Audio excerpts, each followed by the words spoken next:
Am I wrong for turning down a family vacation because I would have to pay and my sister wouldn't? My 28 female parents are organizing a family holiday abroad and have approached me stating that they will be paying for my sister's 30 female holiday but not mine. This is because to them, I can afford it and she cannot. And this is the only way we would all be able to go on vacation together. They can't afford to pay for both of us. They said that it's their money and they can do as they wish with it, and that I am in a good spot financially right now and my sister isn't. If I ever find myself in a bad spot, they will help me out. But to me, it's not that simple. I am more financially stable than my sister because I have chosen to live in a cheaper area despite being further away from my friends, followed a career path where financial security is guaranteed, and always live well within my means. Whereas my sister has followed a career path which is unfair, I admit, underpaid, insisted on living close to her friends despite the high rent, and likes to spend more money on her lifestyle. My parents think that I am lucky that my passion lines up with a well-paid job, and my sister is unlucky that her passion does not. So my sister deserves more help due to that bad luck. They also think that I am lucky to have a partner that I can move away with to a cheaper area, and my sister, who doesn't currently have a serious partner, is unlucky in that respect, so it would be a greater deal to move away from her friends and therefore, again, unlucky. Again, they insist if the tables turn around and our fortunes are reversed, they would help me out. Am I the asshole for refusing this holiday and choosing one with my friends at the same time instead? If the money thing wasn't there, I probably would have chosen the family holiday. But I just feel like my frugal decisions are now being punished and that this is unfair. I'm not angling for my parents to pay for me too, and I also feel bad for kind of suggesting indirectly my sister pay for hers, but I still feel really hard done that my sister is being coddled and the fact that she spends quite a lot on a day-to-day basis, much more than me, is being rewarded. My parents and sister think I'm being money hungry and not very compassionate to my sister's unlucky love life and underpaid profession. This is stopping us from going on a vacation with all four of us, which is upsetting my parents. Okay, here's the thing. I think it's petty for you that the only reason you don't want to go is because they're paying for your sister. Realistically, that's none of your business. What they do with their money is their money. They're inviting you. I don't think they should have told you that information, because if I'm going to pay for one of my kids, I don't care what anyone else said, it's my kid. I don't have to pay for anyone I don't want to pay for. You're in a good spot. If you want to go and you'll have a good time, go for them. I admit they are enabling your sister. That's just the reality of it. And she's going to be stuck in this kind of situation longer than she should because of that kind of stuff that's happening. But if you're in a good spot and you can't afford it and you want to go, you're kind of bitter that, well, you're paying for my sister and you're just coddling her, which is true, but just have a good time, live life, don't stress yourself out. My boyfriend wants to marry me so that he can get his green card. What should I do? Disclaimer, it's not my story time. It's on Instagram. Okay, this is crazy. My boyfriend and I met 2 weeks ago. We met through Hinge, and after 2 days of talking, he asked me out. I quickly said yes. We were super compatible. He's a model and I'm a model. I'm an actress and he's trying to be an actor. So things just seem perfect. Oh yeah, and he's really, really hot. We went out to lunch and talked for 4 hours. The entire 4 hours, we just laughed and had such a good time. We talked about everything. Our families, our values, our morals. It was honestly the most refreshing conversation I've had on a date ever. Most men just talk about themselves. And he asked me so many questions. After the date, we spent every single day together. We even went to Disney and it was so fun. While we were at Disney, he kissed me for the first time. And he said that he would love to marry me. My boyfriend wants to marry me so that he can get his green card. What should I do? Disclaimer, is not my story time. It's me on Instagram. He finally kissed me when we were in Disney. And that's when he told me that he would love to marry me. At first I was very flattered, but then he said, wouldn't you want to marry me? And I said, I don't really know you. And he said, we'll get to know each other, don't worry. After that, we spent every single day together. At the time, he was living with his roommate and he didn't really like her. So he would come over to my apartment almost every single day and sleep there. He would go to Air One and buy all of my groceries, come over and cook for me. Every single day he made us amazing food. We'd watch movies together and we'd help each other with all our work stuff. I felt like I was falling in love with him and I'd only known him for a week at that point. That's around the time that he told me he couldn't stand his roommate anymore. And he asked me if he could just stay with me for a few weeks. I told him yes, but that he had to help me with the rent. And of course he said yes. So this man moved into my apartment after 1 week of knowing each other. Am I going crazy? Part 3 is up. My boyfriend wants to get married to me so that he can get his green card. What should I do? Disclaimer, is not my story time. I said on Instagram. He moved in a week after we met. Everything was going great. He helps out with the bills, does all the cooking. He buys all the groceries and basically does everything for me. Even takes care of my dog, does my laundry. He's everything I've ever asked for. We have such a good time together. We watch movies every single night. We go out to dinner and hang out with friends. And he's so funny and makes me laugh so much. Fast forward another week. This is when he says that he really does want to marry me. I told him that I would love to marry him too, but that we don't know each other yet. Then he said the L word, and I said it back. That's when he said that the only way he could stay in the country with me was if we got married, and that he had already looked into other possibilities, but that was the only one. I told my parents, but they freaked out and told me I shouldn't marry him. All my friends think that he's just trying to use me, but I don't think so. I really do believe this man loves me. I mean, he does so much for me and really cares for me. So I need you guys to help me think of ways to put him to the test. How can I know that he's faithful and that he really loves me and isn't using me? What should I do?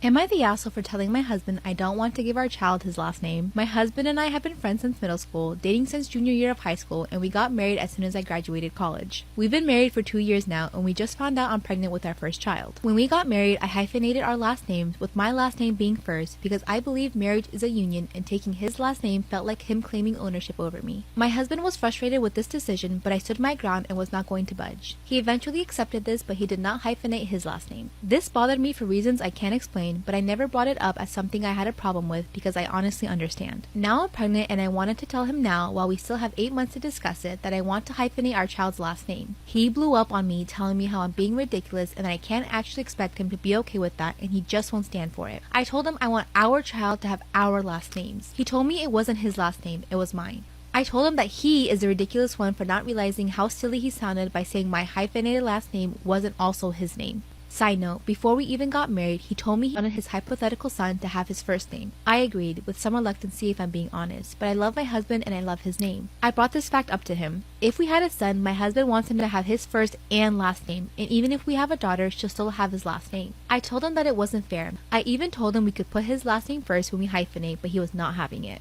I went on to say that my sister has constant problems because her son doesn't have her last name, even though the father has never been in my nephew's life. She gets questioned by doctors and teachers if she's really his mom, and since she's gotten married, she even has problems with getting him under her husband's TRICARE. I told him if we ever separated, I don't want those problems. Then he blew up on me again for assuming we would separate, and that's when I finally snapped and told him he was being a stubborn, self-centered man-child. He knew that wasn't what I meant, and he was being extremely obtuse. He left to cool down, and now I'm getting texts from my mother-in-law saying that I was being unreasonable and manipulative and had to reduce the insults to throw a fit to get what I want, even though I didn't get what I wanted. I can understand he wants his child to have his last name, but I feel like hyphenating it is still giving the child his last name. So, am I the asshole?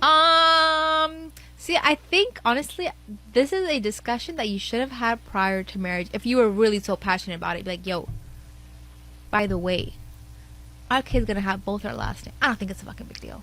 Like, honestly, what I plan to do, inshallah, I don't know, is that I would have the kid's first name, my last name as their middle name, and then my husband's last name. It's just a name to me, but to each their own. Am I the asshole for speaking to my Italian girlfriend's rude Italian-American family and embarrassing them? For a little backstory, due to my dad's job, we lived in Italy for 3 years when I was younger, so I speak Italian almost fluently. It's been a while, so I've lost some of it. Recently, I started dating a girl. She's great and I love her so much. I met her family a few nights ago for dinner. She warned me that the male side of her family is very big into being macho, into testing the boys the women date, and are very big on taking pride in their Italian ancestry. I think besides the grandfather, however, they were almost all born in Bergen County, New Jersey, but whatever. It's nice to take pride in one's heritage. So, long story short, at dinner they kept making jokes at my expense. I honestly would not call it bullying, just things about my height, beard, shaved head. They tried to make fun of my IT job too, but stopped once I told them my income. It was overall not a bad experience, but a not so pleasant one either. Anyway, her older brother kept pushing things, giving me exceptional amounts of shit for playing lacrosse in high school. Apparently, it's a sport for prissy rich kids and not manly like football. Respected them in their masculinity in an unforgivable way. So, am I the asshole? Story time about how my best friend was obsessed with me.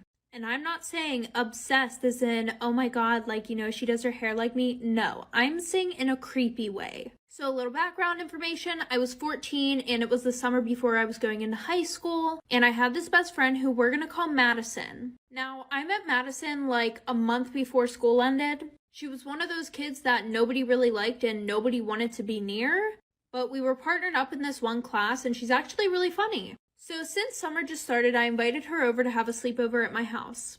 Everything went well, we were swimming, we watched movies. But my house was in a really wooded area, so if you had certain phone carriers, you wouldn't get any reception. So she asked if she could use my iPad to text her dad, and it was like 11 o'clock at night, so I let her use it, and then we went to sleep.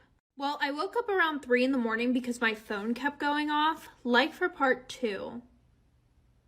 Part 2 about how my best friend was obsessed with me in a creepy way. So like I said, I woke up at 3 in the morning because my phone kept going off, and it wasn't dinging or anything, it was just the light flashing when it would go off and on.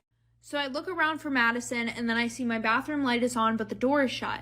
So I just brush it off, and I go on my phone, and I see a bunch of text messages that were sent from me, but they weren't sent from me. Like, obviously, somebody had went on my iPad and started sending people messages. So I look at these messages and it's all texting Madison. And I kid you not, it's literally pictures of me while I'm sleeping that she sent to herself. Like, there was a picture of my hair, a picture of one of my birthmarks. And then on her side of the nightstand, there was literally a lock of my hair. Like, she cut my hair off. And it was in a Ziploc bag.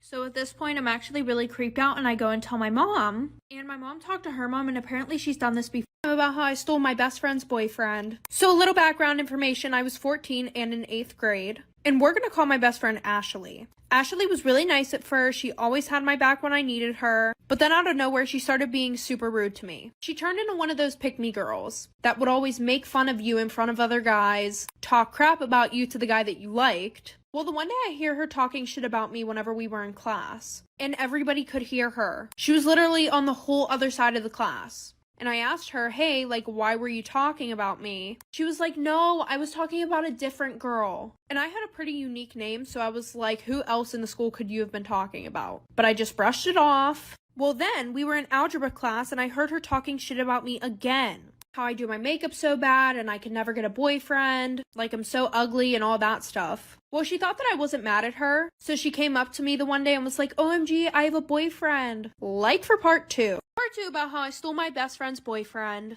So like I said, she would talk shit about me all the time, and I only confronted her that one time, so she thought that we were all good. So the one day before class starts, she runs up to me, she's like, oh my god, you'll never guess what? I have a boyfriend. She's like, he's so cute, he's really popular, he's on the football team. And I was like, girl, whatever, nobody cares. Until I'm sitting in my first class of the day and I remember that she made out with my boyfriend last year. I forgave her, of course. But because karma was taking a little bit too long, I figured I had to do something about it myself. So my plan was to hook up with her boyfriend. Do I feel bad about it? Absolutely not. So I went to my school's football game, and guess who I saw? My best friend's boyfriend. She couldn't make it that night, she had something to do, so I had him all to myself. So I went up to him, I started flirting with him, and I was like, oh, you should break up with your girlfriend and date me instead. But then he was like, I thought you guys were best friends and I would never date you. Like for part 3 about how I stole my best friend's boyfriend. So like I said, I went to the football game. She wasn't there because she had something else to do.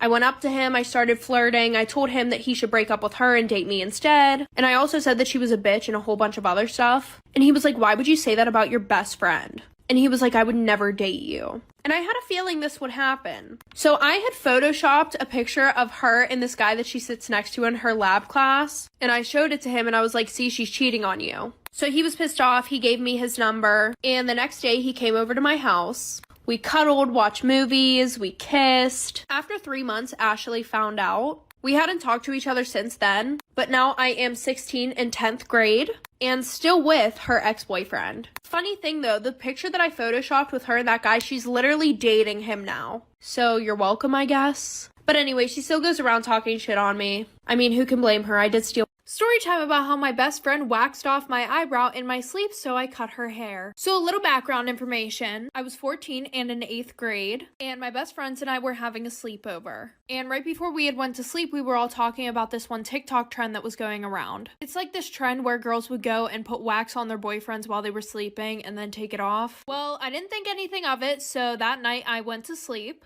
I should have knew this was gonna happen because I'm always the butt of the joke whenever it comes to our friend group. Like, I'm always the one getting picked on. Like, there was this one thing that my friend Ashley saw online. It was like, if you put white nail polish on your teeth, it would make your teeth whiter. So who did they decide to try it out on? Yup, me.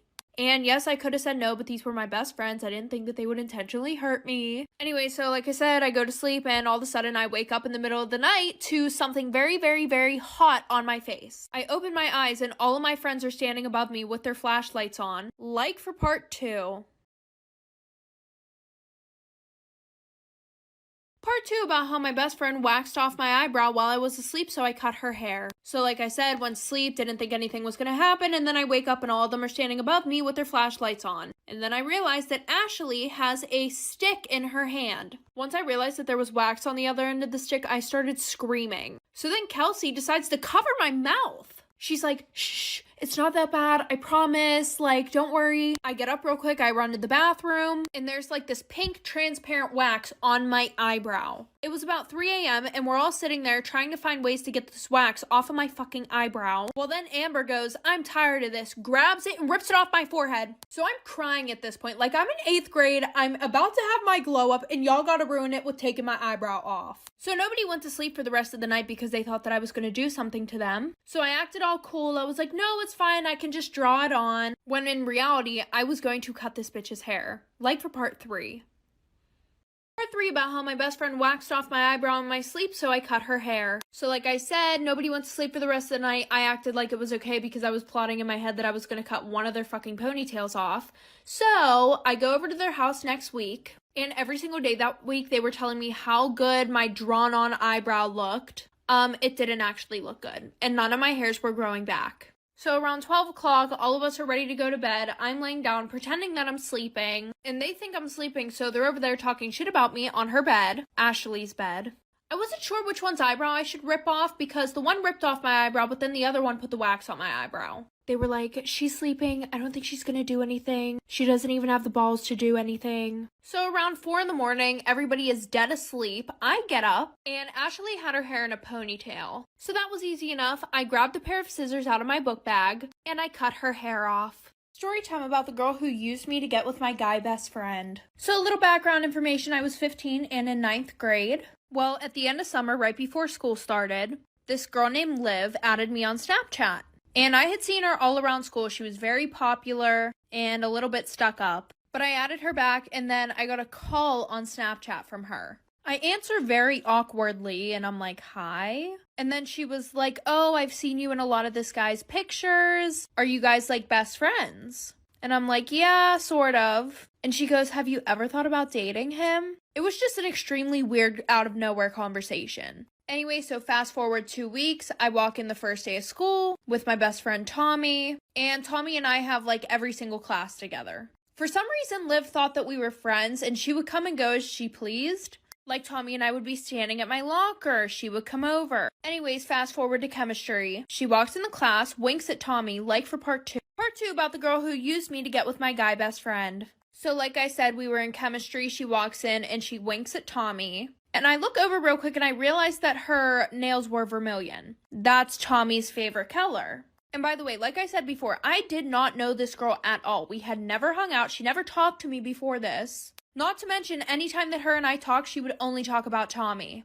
Fast forward a couple days, we're in chemistry, and somehow she got her assigned seat next to me. And she was like, hey, do you want to study for the chemistry test together? And I was kind of excited because I thought that I had a new best friend. So I said, yeah. Later on, she comes to my house. I never told her an address or anything like that, so I was very creeped out about how she knew my address. We studied for the test, and she goes, hey, do you want to hang out with Tommy and a few other guys tomorrow?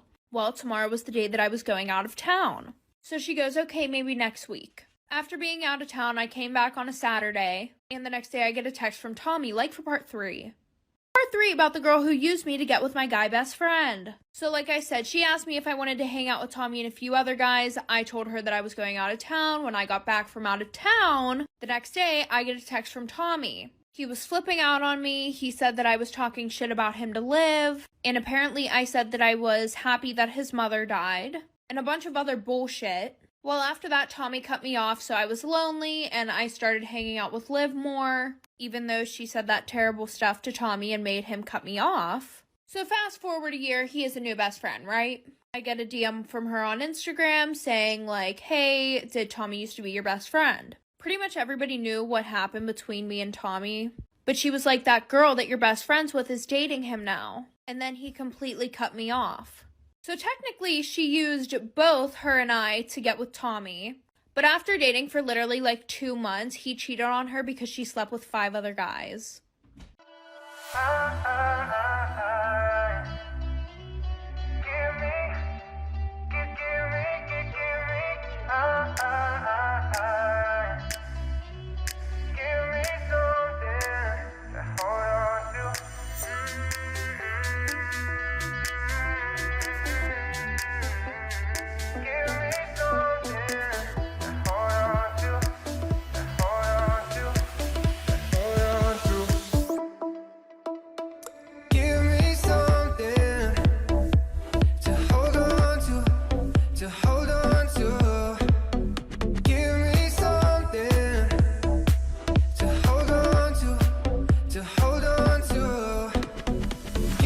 story time about how my bank might have ruined my chances of going to an Olivia Rodrigo concert. So a little background information, in December I got tickets to Olivia's concert. I thought it would be the perfect Christmas gift for my sister and I to go to California and go to her concert, and I got 2 floor seats. So I was super excited when I gave her the tickets. We were both like screaming, that we were going to be going to a concert. We had the best seats. Well, knowing that I had the tickets, I hadn't checked on them for a few months. And this concert is on May 20th of 2022. Well, a few days ago, I was going on Ticketmaster to check the tickets, and it said that they had been voided, and I had no idea why, so I was frantically trying to figure out what the hell had happened to my tickets. And I didn't want my sister thinking, oh my god, like she really didn't get the tickets. So I was sending emails with Ticketmaster, and they said that somebody had filed a dispute. If you don't know what that means somebody was like, hey, that's my money, I'm taking it back. Like for part 2. Part 2 about why I might not be allowed to go to an Olivia Rodrigo concert. So like I said, pretty much somebody was like, hey, I want my money back, and the tickets were no longer there. Mind you, I was already charged in December, and now it's April. So I call my bank and I'm like, hey, like, what the fuck is going on? My money is missing.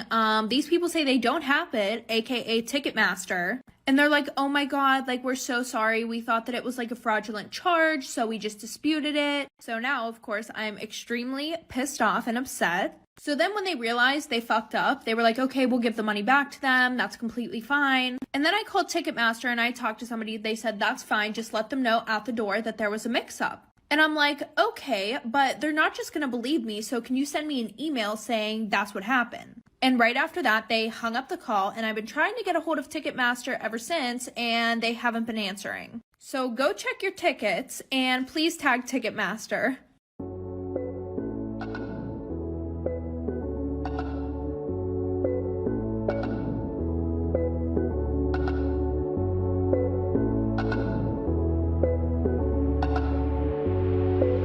Story time about how I got caught skipping school almost every day of my senior year. So our school had just started this new thing where you fill out all your contact information online. And my dad was like, okay, yeah, just fill yours out. And it pretty much was who can pick you up, who can make early dismissals for you, who they can call if you're in trouble. Well, I decided to be a sneaky little bastard and put my boyfriend in for every single one of those contacts. I would start school around 7